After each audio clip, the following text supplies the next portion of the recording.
I'm Vicki Sarge, and I have been a professional jeweler for 33 years, I think. I've been able to support myself in the world of fashion jewelry, and very proud of that fact. And I have two kitty cats who kind of wake me up in the morning with little hugs, which is very sweet. And you know, I come in and it's a creative job, and creativity is an honor. You know, not everybody has the chance to be creative for most of their life like I have been able to, and I really feel that it's been a blessing for me. And every day is different, and every day is, you know, you don't really know what the next day will be, but it's been, you know, sometimes it's a roller coaster, but most of the time it's, no matter what, it's creative, and I completely feel fulfilled in that way, which is wonderful.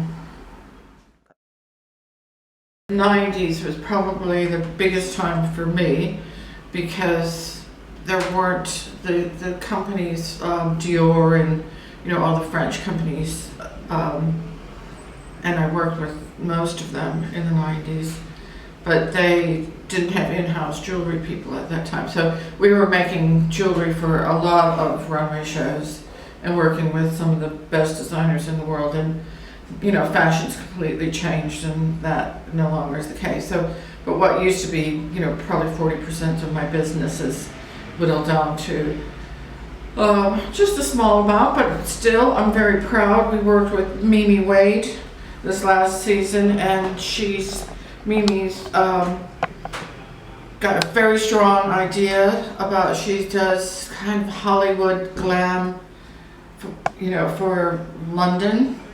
She's, her dresses are amazing. We've done a lot of she really wanted this rainbow look. She really wanted it to be crystally. She really has a strong view of what she wants, and it's been a very successful collaboration.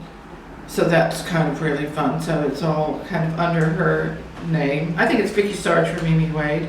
Also, I've worked recently with Erdem for quite a while, but he's now doing his own jewelry collection in Italy. And also we've just been asked with one of my favorite collaborators, which is Walter van Beirendonck in Antwerp. And I love working with Walter. He's, I think he's just seasons ahead of everybody else. When you look at his color and shapes, you know, you see, you know, even Comme des Garçons following on after him. So, I mean, to me, I think he's a real original, and so that's, you know, it kind of injects something else into our spirit, and, you know, and kind of gives us fresh ideas. You know, like for anything or anybody, you know, it's just really, if you've got to try it. And I think I always say, if it's meant to happen, it'll kind of feel organic and move along.